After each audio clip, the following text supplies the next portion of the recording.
extrêmement peuplées de l'Asie du Sud-Est et les mégapoles européennes. L'homme s'est toujours développé près des côtes, à proximité des grands fleuves.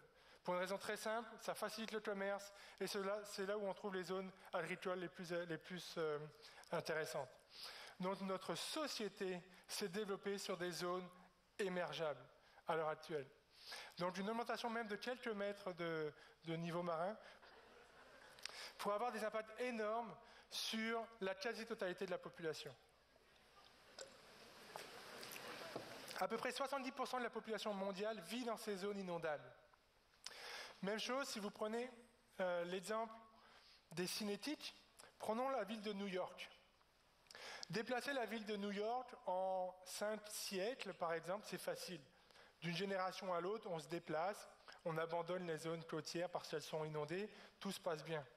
Vous devez évacuer New York en un demi-siècle, parce que le niveau marin est en train d'inonder Manhattan, on parle de délocaliser des millions de personnes. C'est un problème démographique et social colossal. Donc le réchauffement climatique, c'est une réalité. Les causes, bien qu'elles soient débattues, sont très probablement d'origine anthropique. L'ampleur et l'évolution du phénomène restent très complexes à évaluer, mais on a une assez bonne vision des évolutions les plus optimistes et les plus pessimistes. Et lorsque l'on regarde ces évolutions, ces projections d'évolution, on s'aperçoit que le réchauffement climatique pourrait être un problème majeur, non pas par la nature du changement, mais par la vitesse à laquelle ces changements vont se produire. Donc pour finir la présentation, je voudrais aller un petit peu plus loin. Maintenant que l'on sait que le réchauffement climatique est réel, que l'on sait que l'homme est très probablement le principal moteur de ce changement, maintenant qu'est-ce que l'on fait ? Et là je voudrais vous amener sur un autre point, qui est que c'est même pas la bonne question qu'on se pose. La question, c'est pas de savoir est-ce que l'on devrait résoudre le réchauffement climatique ? La question, c'est est-ce que l'on devrait trouver un moyen que notre société se maintienne ? Réchauffement climatique ou pas ? Vous pouvez être le plus endurci des républicains, c'est cette discussion-là qui devrait vous inquiéter. Pourquoi ? Regardez la société moderne. C'est une société qui est complètement accro à l'énergie fossile. Tout ce que l'on fait, tout ce que notre société est, ne le doit qu'à une seule chose, la découverte et l'utilisation de l'énergie fossile. Ça, c'est évident pour notre énergie, mais c'est également, prenez par exemple tous les produits dérivés du pétrole, pratiquement tout ce que l'on utilise est dérivé du pétrole, les objets de tous les jours. L'agriculture. À l'heure actuelle, la population mondiale n'est possible, on ne peut soutenir la population mondiale que pour une seule raison, parce qu'on est capable d'avoir une agriculture extrêmement efficace, très très très rentable en termes de production. Et comment est-ce qu'on est capable de faire ça ? En produisant de l'azote par le procédé Haber-Bosch, qui est un procédé industriel, qui consomme énormément d'énergie, qui à l'heure actuelle est fournie sous forme de pétrole. Donc quand vous mangez des carottes, vous contribuez au réchauffement climatique. Et enfin, une chose à laquelle peut-être vous n'avez jamais pensé, les médicaments. À l'heure actuelle, les femmes ont une espérance de vie d'à peu près 80 ans. L'homme, dommage, 78. Mais grâce au tabagisme, on se rééquilibre un petit peu. Et ça, c'est lié à quoi, cette espérance de vie qui a pratiquement doublé en 2 ou 3 siècles? Une bien meilleure alimentation, une fois encore liée à l'amélioration de l'agriculture, qui est liée au pétrole, et à l'amélioration de la médecine, de tous les médicaments auxquels nous avons accès à l'heure actuelle. Comment est-ce que l'on fabrique un médicament ? En utilisant des produits dérivés du pétrole. Il n'existe à l'heure actuelle aucun moyen efficace de fabriquer la plupart des médicaments de consommation courante qui ne soient pas dépendants du pétrole. Donc on a une société qui, viscéralement, s'est développée et continue à se développer sur le pétrole. C'est le pétrole qui fait que nos sociétés sont ce qu'elles sont à l'heure actuelle. Notre niveau de vie, on le doit au pétrole. Maintenant, regardons le pétrole. C'est quoi le pétrole ? Ce sont des réserves de matière organique que l'on est en train de consommer. La seule chose que l'on sait à l'heure actuelle, c'est que le pétrole, on en a une quantité déterminée, que l'on ne connaît pas tout à fait à l'heure actuelle, mais on sait que tôt ou tard, il n'y en aura plus. Donc la vraie question, c'est puisque le pétrole, c'est notre principal moteur de développement, on devrait commencer à se poser la question, qu'est-ce qu'on va bien pouvoir faire une fois qu'on n'a plus de pétrole, et surtout, combien de temps il nous reste? On est rendu à plus de 100 à 150 millions de barils par jour à l'heure actuelle. Petit calcul mathématique de base, je prends 100 millions de barils par jour, ça me fait 36 500 millions de barils par an. Je divise mes stocks par ma consommation annuelle, j'arrive à peu près 30 ans. Bien sûr, depuis, on a découvert des nouveaux gisements. Bien sûr, on a trouvé des nouveaux moyens d'extraire du pétrole. Par exemple, le fracking, les sables bitumineux, les gaz de schiste. Mais la vérité, c'est que si l'on regarde la découverte des nouvelles sources de pétrole versus l'augmentation de consommation, c'est la ligne jaune ici. Vous voyez? Elle descend méchamment. À l'heure actuelle, on découvre beaucoup moins de nouvelles réserves que de besoins additifs annuellement. C'est-à-dire que tôt ou tard, même si on découvre des nouvelles sources de pétrole, et même si ce chiffre est très largement exagéré à la baisse, on va manquer de pétrole. Soyons optimistes, multiplions ce chiffre par 3. Ça nous fait quoi? 90 ans. Ça nous fait 100 ans. C'est moins de 3 générations. Dans 3 générations, il n'y a plus de pétrole. C'est ça qui devrait commencer à nous perturber. Et pas forcément le réchauffement. Le réchauffement est juste un sous-effet de ce mode de développement. Donc, qu'est-ce que l'on devrait véritablement faire? C'est commencer à se poser la question, comment est-ce que l'on gère ce stock de pétrole pour optimiser la transition vers un nouvel type de développement et une nouvelle source d'énergie?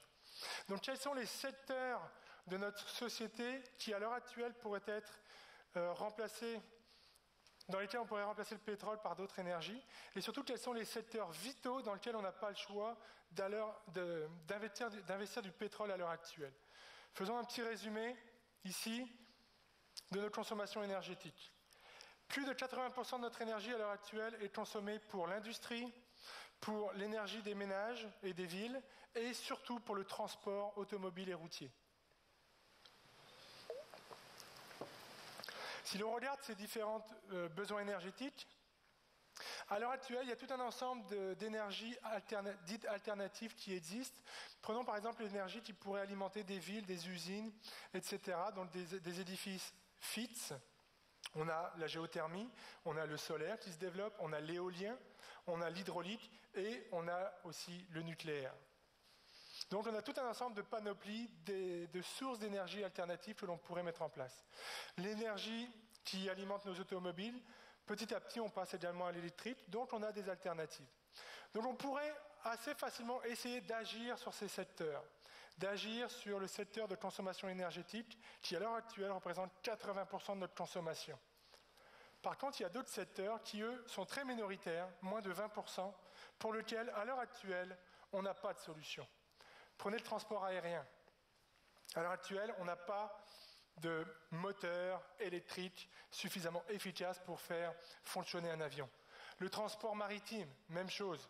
À moins d'équiper tous nos bateaux de réacteurs nucléaires, on n'a pas de source efficace d'énergie pour faire fonctionner nos supertankers. Autre secteur pour lequel on n'a pas réellement de solution à l'heure actuelle, l'agriculture. On n'a toujours pas réussi à résoudre le dilemme de l'agriculture. On est obligé de fournir des engrais à l'agriculture et à l'heure actuelle, le seul moyen de le produire, c'est le fameux procédé Haber-Bosch. C'est très coûteux en énergie et pour le moment, l'énergie que l'on utilise pour fournir cet engrais, c'est l'énergie fossile. Et enfin, les médicaments. On a une population qui est de plus en plus âgée, qui demande de plus en plus de médication et la seule source viable à l'heure actuelle pour produire des médicaments, c'est le pétrole. Donc la vraie question que l'on devrait se poser, c'est même plus de savoir si le réchauffement climatique est réel et si on devrait agir, c'est de prendre conscience que notre société s'est développée sur un mode qui dépend d'une ressource qui de toute façon va se terminer.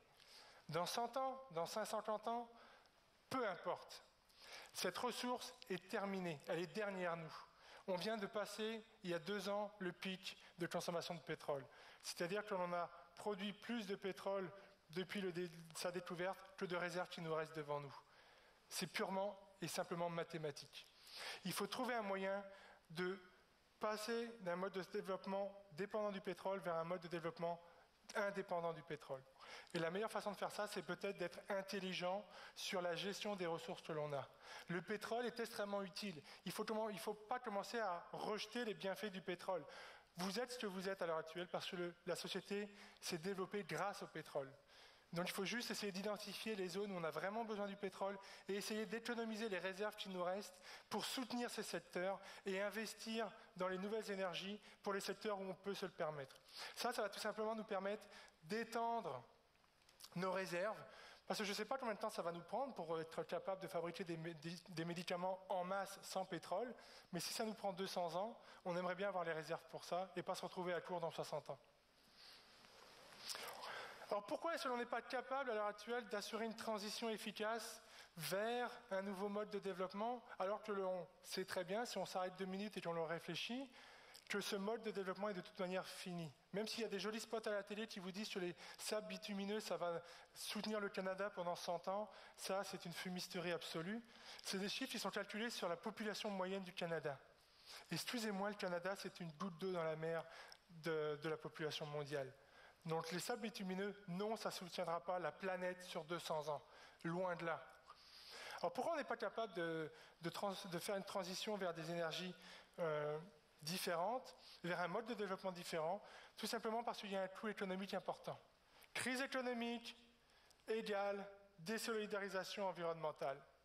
Lorsque vous avez des problèmes économiques et que vous avez du mal à joindre les deux bouts juste pour finir le mois et subsister, vous avez du mal à commencer à vous dire que je vais investir de l'argent pour acheter de l'énergie qui coûte plus cher parce que peut-être ça va améliorer mon niveau de vie dans 30 ans ou dans 50 ans. Puis d'ici là, peut-être que je serai déjà mort. Donc il y a un coût économique qu'il va falloir assumer et à l'heure actuelle, ça ne fait pas partie des priorités tout simplement de la population.